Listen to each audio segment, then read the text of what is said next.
Another Gillette AFL trade and free agency update. Hello everyone, Matt Thompson with you here on AFL.com.au alongside Adam McNichol on what we've dubbed Stalemate Monday. Yes, Matty, not much happening, that's it. The Kurt Tippett deal is the big one. It was very close to being done on Friday with Jesse White involved, but not happening so far today at least. No, not happening so far today. Kurt Tippett's manager, Peter Blucher, must be a busy man because he's not returning our calls just at the minute, but I'm sure there is plenty going on behind the scenes. We do understand that deal was very close to going through with Jesse White and a draft pick, but doesn't seem to be happening today either, so we'll just have to wait. The word we're getting out of the White camp is that he certainly still is in the mix, but you've got to feel sorry for him. He's kind of been left in limbo at the moment. It is an interesting scenario. We know he's been to Adelaide, he's checked the place out.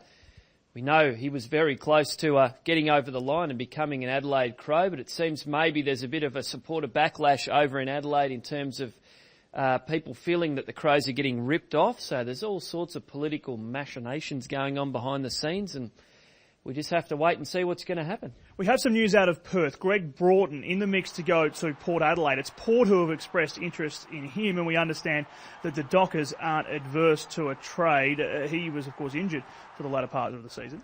Yeah, pretty good player, Greg Broughton. Be a very good pickup for Port, who lost Daniel Pearce to Freo. So maybe we're going to see a bit of a swap there, although it's not a swap technically. You know, Port have a hole to fill in their backline. Maybe Broughton can do it.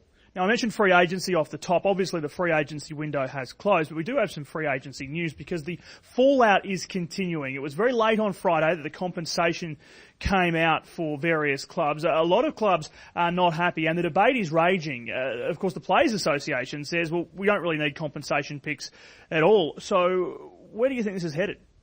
Well, very interesting reaction from a lot of clubs. Obviously, Hawthorn very disappointed to have been offered up a third-round pick for a premiership player, Clinton Young, who went to Collingwood.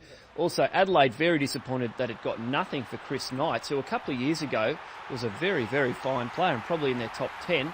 So it is bubbling away, this issue of compensation picks. Now, Brian Cook down at Geelong, he's adamant that they should go.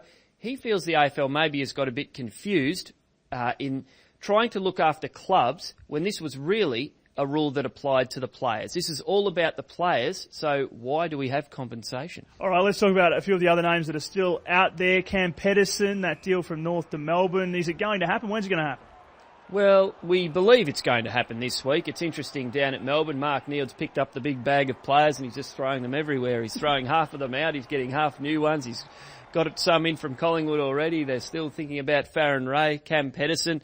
It's going to be a very new-look Melbourne team next year. Don't worry about that. Mitch Brown coming back from Perth to St Kilda. That's been much talked about. Of course, Jamie Cripps wanting to go home. But Brown is contracted at the Eagles. They are playing hardball. They don't really want to let him go at this point.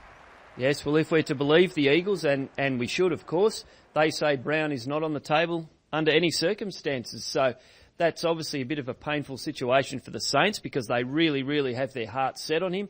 But it seems they're not going to get him. And the Gold Coast back at training today, would you believe, in the sunshine up there. I guess it's a nice place to be if you are going to get involved in pre-season training. But there were two notable absentees, Tom Hickey and also Josh Toy, weren't on the track and they remain the subject of speculation as well.